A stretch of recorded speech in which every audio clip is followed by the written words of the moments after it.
आज हम आपको बहुत सुंदर एक यात्रा पर ले चलते हैं। प्रजापिता ब्रह्मा कुमारी ईश्वरीय विश्वविद्यालय की ये 80 साल की यात्रा कैसे संपन्न हुई।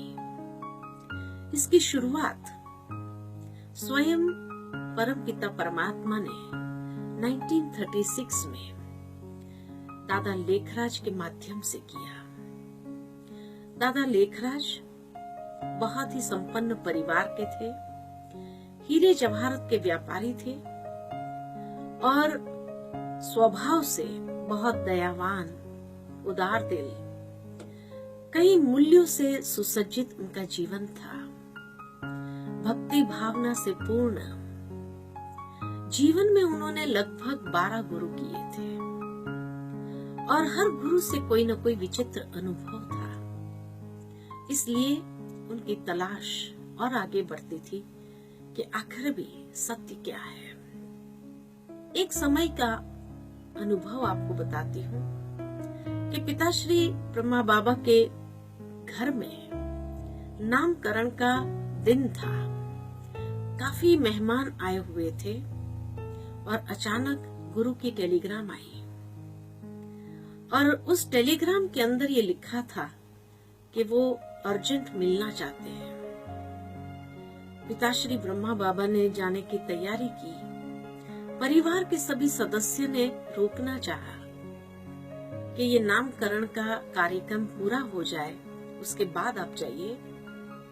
पिताश्री जी ने उस वक्त यही कहा, गुरु का बुलावा काल के बुलावे के बराबर है। जिस तरह अगर काल आ जाए तो हम ये नहीं कहेंगे भाई हमारे घर में नामकरण चल रहा है, बाद में ले जाइए। ठीक इसी तरह गुरु का इतना रिगार्ड कि उनका जैसे ही मैसेज मिला तुरंत निकल पड़े। जैसे ही गुरु के पास पहुंचे तो गुरु ने उस वक्त दादा लेखराज से कहा कि मुझे 10,000 रुपए की आवश्यकता है। 1936 की बात है, जब आने की चीजें मिलती थी तो 10,000 आज के कितने बराबर हो जाते थे। परंतु पिताश्री जी ने बिना कुछ पूछे, क्यों चाहिए, कैसे इतने पैसे की आवश्यकता पड़ी, बिना कुछ पूछे ही 10,000 निकाल करके दे दिया। परंतु गुरुजी के मन में आया कि मुझे बताना चाहिए इन्हें कि मुझे ये पैसा क्यों चाहिए। और तब गुरुजी ने कहा कि मेरे एक शिष्य सट्टे में हार गया है, उसकी इज्जत बचाने के लिए ये पैसे की आवश्यकता पड़ी है। तब दादा लेखराज को ये महसूस हुआ कि अगर एक शिष्य को एक सट्टे की आदत से नहीं मुक्त कर सकते हैं तो वो हमारी गति सदगति क्या कर सकेंगे। इस तरह से एक और गुरु की खोज में, और ऐसे करते करते 12 गुरु उन्होंने जीवन में किए। लेकिन एक समय था कि जब बैठे थे और अचानक वो ध्यान मग्न हो गए और उन्हें विष्णु के विभिन्न स्वरूप का साक्षात्कार होने लगा। अत्यंत खुशी थी कि शायद आज मुझे अपनी भक्ति का फल प्राप्त हो रहा है। और इतनी खुशी थी, लेकिन जैसे एक संदेश साथ में सुना, अहम चतुर्भुज तत्त्वम्। समझ नहीं पा रहे थे कि ये वरदान था, ये संदेश था, ये क्या था और कौन करा रहे हैं, कौन ये मैसेज दे रहे हैं, समझ नहीं पाए। परंतु फिर भी बहुत खुशी थी, क्योंकि पिताश्री जी के जीवन की धारणा ये थी कि प्रतिदिन गीता का पाठ अवश्य करते थे और बिना गीता के पाठ किए वो कोई भी कार्य आरंभ नहीं करते थे। फिर चाहे कोई ग्राहक ही क्यों ना आ जाए, लेकिन वो यही कहते थे कि ग्राहक के कारण हम अपने धर्म को थोड़ी बाजू पर रख देंगे, और इसीलिए ग्राहक वेट कर सकते हैं, लेकिन भगवान की भक्ति पहले करना है। हीरे जवाहरात के व्यापार के कारण उनका संबंध बड़े बड़े राजा महाराजाओं के साथ होता था। जैसे नेपाल के राजघराने के साथ, उदयपुर के राजा के साथ और क्वीन विक्टोरिया के साथ भी। उस कारण उनका बिजनेस की एक ब्रांच बॉम्बे में भी थी, हैदराबाद सिंध में थी और कलकत्ता में थी। इन तीनों जगह पर आना जाना उनका चलता था। जब ये दिव्य अनुभव हुए तो पिताश्री जी को लगा कि शायद गुरुजी की कृपा से ही मुझे ये अनुभव हुआ है। इसलिए उन्होंने तुरंत एक पत्र लिखा गुरुजी के नाम पर कि आपकी कृपा दृष्टि से मुझे ये दिव्य अनुभव हुआ और ये संदेश मिला, परंतु उसका मर्म समझ नहीं पाया। कृपा करके इसको स्पष्ट करें। तब गुरुजी ने पत्र लिखा, तब 12वें गुरुजी ने पत्र लिखा कि मेरे जीवन में अभी तक मुझे ऐसे कोई दिव्य अनुभव नहीं हुए हैं, और इसीलिए अगर आपको ये दिव्य अनुभव हुए तो उसका स्पष्टीकरण मैं कैसे कर सकता हूँ। शायद भगवान ने ही आपकी भक्ति का फल आपको दिया है और इसीलिए वही आने वाले समय में इसका स्पष्टीकरण कर सकेंगे।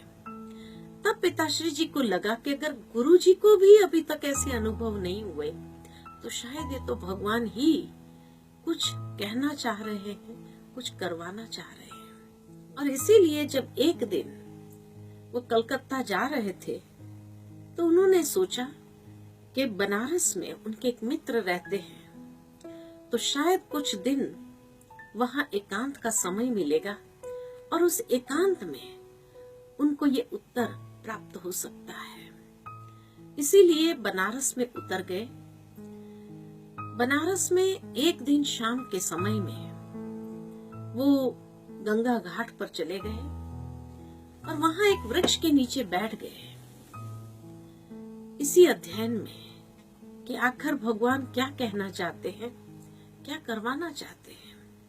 तभी वो फिर से दिव्य ध्यान की स्थिति में चले गए और उस ध्यान की स्थिति में उन्हें 4 साक्षात्कार हुए। प्रथम साक्षात्कार जो हुआ उन्हें कि इस संसार का महाविनाश और जैसे आग के गोले ऊपर से गिर रहे हैं, नीचे धरती को स्पर्श करते लाखों लोग मरते जा रहे हैं, ये देखा। दूसरा दृश्य इसके बाद उन्होंने देखा कि किस तरह जाति भेद, धर्म भेद, भाषा भेद, इन भेदों के कारण लड़ाई झगड़े हो रहे हैं और एक खूनी नाहक खेल हो रहा है।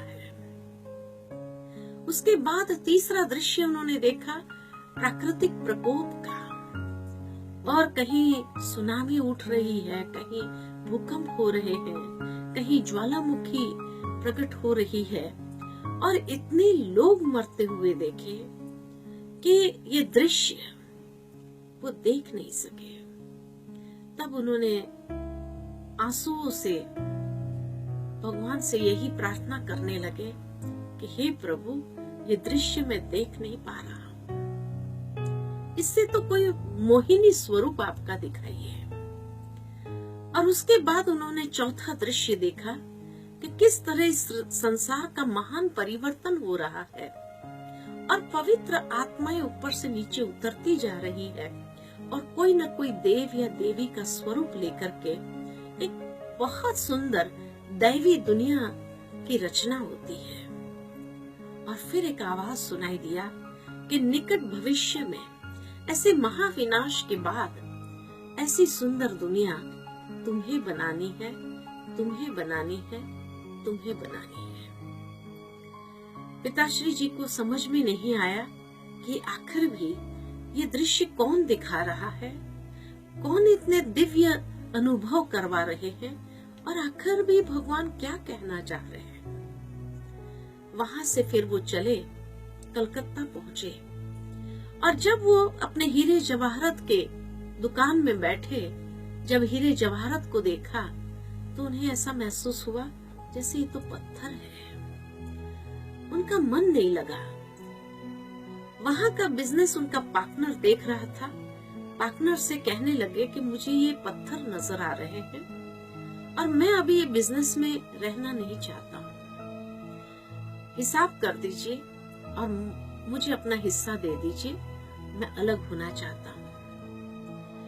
उतने में उनके पास में एक टेलीग्राम आया हैदराबाद सिंध से कि उनके चाचा की तबीयत बहुत खराब हो रही है और उनकी अंतिम इच्छा ये थी कि वो दादा से मिलना चाहते थे। सारा पार्टनर के ऊपर छोड़ करके पिताश्री जी वहां से रवाना हुए और हैदराबाद सिंध के लिए। परंतु जब वहां पहुंचे तो चाचा ने शरीर छोड़ दिया था।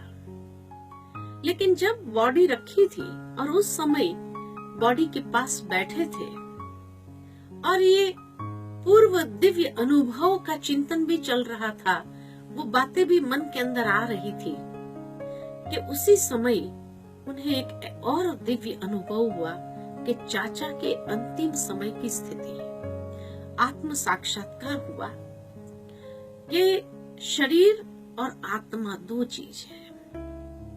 आत्मा भ्रुकुटी की मध्य में है और शरीर छोड़ने से पहले वो सब इंद्रियों की विदाई लेती है। आत्मा पैरों के अंगूठे तक जाती है और वहां से एक एक इंद्रियों की विदाई लेते लेते पुनः वो भ्रुकुटी की मध्य में आकर के वहां से निकल जाती है।